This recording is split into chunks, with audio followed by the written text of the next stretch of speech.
Hey guys, it's Technology Freak, and today I'm going to talk about Braille Access, a note taker like interface on iPhone, iPad, Mac, and Vision Pro. I only have two of the mentioned devices, but it seems really cool. So, what I believe that this will do is bridge the gap between having an iPhone and a Braille display connected.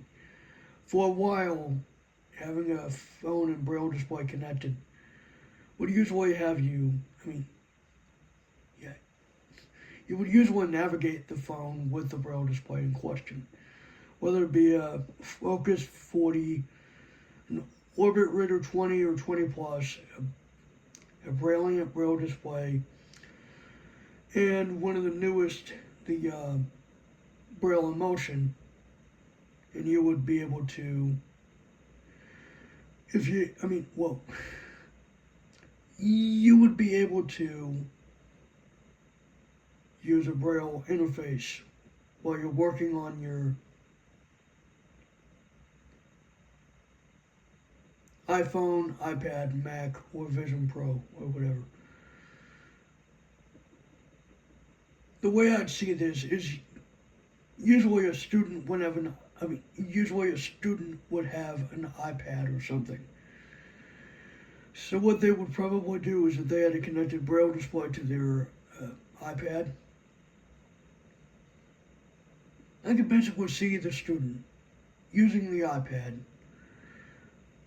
and then taking notes with Braille access.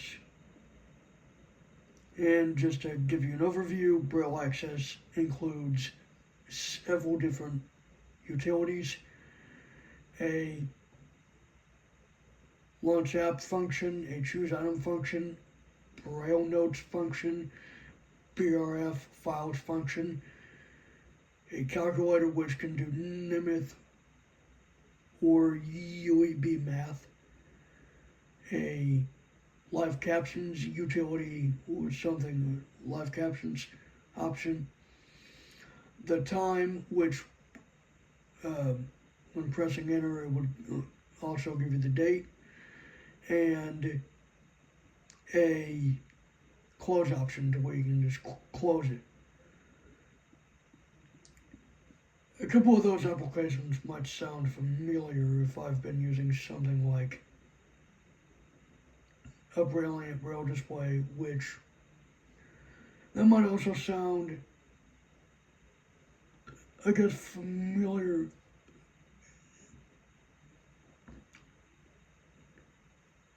if I would suppose that if you're using a Mantis or something, it would kind of have similar applications, but in this case, Braille Access has no settings. It's 12 o'clock. Okay, it's 12 o'clock, okay. It has no settings in its interface. What it instead has, what it has instead is its settings lie in voiceover settings. So, if you were to go to settings from the home screen to accessibility, then voiceover, then Braille, and then to Braille access, there you will find the settings. The settings might include the settings might include stuff like main menu items where you can turn on and off items similar to the Brilliant BIX Braille displays, and you can rearrange them. Not like that. You cannot rearrange things on the Brilliant BIX Braille displays. But alongside those Braille displays that have internal applications, you'll have some extra functionality with Braille access, apparently. Now, again, I'm not certified to teach this stuff, of course, but I just do it in my own time because I like to do it. If you don't know what I'm all about, just look at my description Anyway,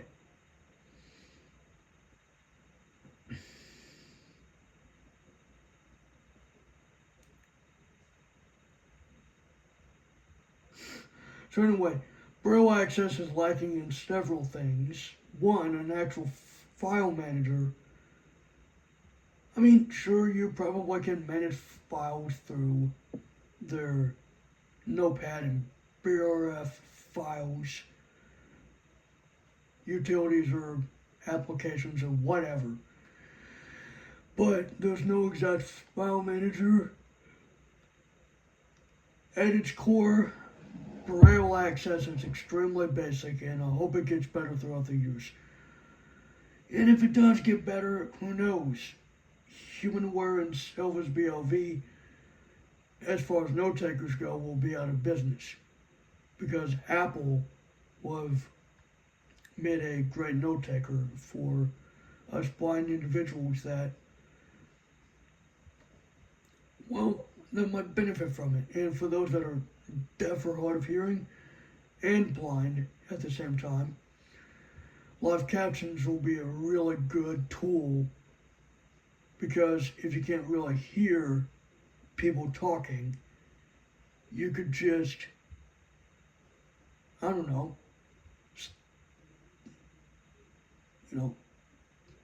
open the live captions thing and it'll say listening on the display, and it will give you in Braille what people are saying. Like, I mean, if it's not clear, it won't give clear, text in Braille. But one thing I do want to say is that Apple provides the software for Braille access, although you provide the hardware in a sense, because who needs a note taker now? Who needs a note taker when you've got a Braille display and an iPhone, and you have the Braille platform to use it with? Apple has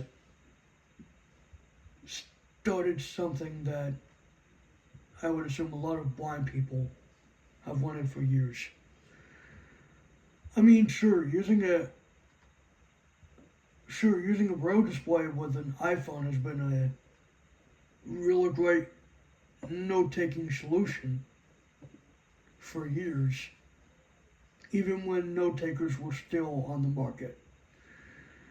Note takers are still on the market, but they're not as popular as they once were, I don't think. Sure, there's there's the Orbit Speak, there's the BT Speak, there's all of those. The Braille Sense, the Braille Note Touch Plus, there's all that, but with Apple's Braille access entering the note taker scene, there is really nothing. There's really nothing you can say about it. If you really don't want that interface, well, too bad, you can just not use it. Now, the devices that it won't work well with, and I can just imagine it because, well, it just won't. Just think about the Orbit Speak and the Orbit Speak Plus that will probably soon get a mode where you can connect it and use it like a Braille keyboard. That won't work well. And try the Orbit Writer. Yeah, that's not going to work well either. The way that it's going to work is if you get an Orbit Reader 20 Plus or Focus 40 or even the Brilliant BIX Braille displays. that already have internal applications, but you can kind of, in a way, expand them.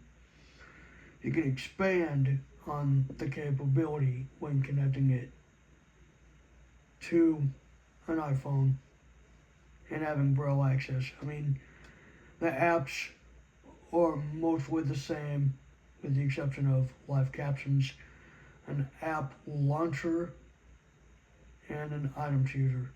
So, that's it for me. This is Technology Freak, and I am out. I will see you in the next video.